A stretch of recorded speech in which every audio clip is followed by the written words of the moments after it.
అందరికీ పక్కా ఇల్లు అందించడం కోసం ప్రధానమంత్రి ఆవాస్ యోజన అర్బన్ 2.0 పథకాన్ని అందిస్తోంది. ఈ పథకం ద్వారా లబ్ధిదారులు 2.5 లక్షల వరకు ప్రయోజనం పొందవచ్చు. నగరాల్లో నివసించే మధ్యతరగతి పేద కుటుంబాలను దృష్టిలో పెట్టుకుని ఈ పథకాన్ని ప్రకటించింది కేంద్ర ప్రభుత్వం. కొత్తగా తీసుకొచ్చిన ఇళ్ల నిర్మాణ పథకం సెప్టెంబర్లో ప్రారంభమైంది. దీని ద్వారా నగరాల్లో నివసించే పేదవారికి, తక్కువ ఆదాయం గల వారికి, మధ్యతరగతి ప్రజలకు తక్కువ ధరల్లో ఇల్లు అందించాలనే లక్ష్యం.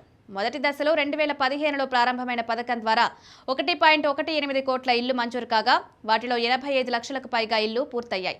ఇప్పుడు రెండో దశగా అర్బన్ 2.0 పథకం ద్వారా మరో 1 కోటి ఇళ్లు నిర్మించాలని ప్రభుత్వం నిర్ణయించింది. దీనికోసం ప్రభుత్వం 10 లక్షల కోట్లు దశల వారీగా కేటాయించనుంది. ఈ పథకంలో 4 ప్రధాన భాగాలున్నాయి.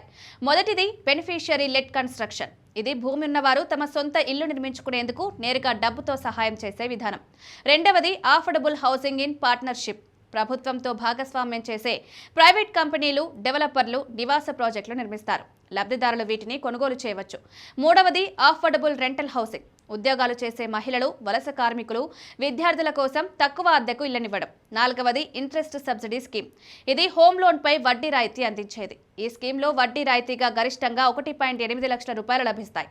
అనేక రాష్ట్రాలు ఈ స్కీమ్ అమలులో చురుగ్గా పాల్గొంటున్నాయి. కేంద్ర, రాష్ట్ర ప్రభుత్వాలు 60-40 నిష్పత్తిలో నిధులు ఖర్చు చేస్తాయి. ఇళ్ల నిర్మాణం పగడ్బందీగా జరిగేందుకు జియో ట్యాగింగ్, ఫోటో డాక్యుమెంటేషన్ వంటి పద్ధతులు వాడుతున్నారు. ఈ పథకంలో అర్హతలు కూడా సరళంగా ఉన్నాయి. లబ్ధిదారుడికి దేశంలో ఎక్కడ పక్కా ఇల్లు ఉండకూడదు. ఆదాయ పరిమితి వివరాలు చూస్తే ఈడబ్ల్యూఎస్ వాళ్ళకి సంవత్సరానికి 3 లక్షలపై ఉండాలి. ఎల్ఐజీకి 3 నుంచి 6 లక్షల మధ్య ఉండాలి. ఎంఐజీకి 6 లక్షల ఆదాయం నుండి 9 లక్షల మధ్య ఉండాలి.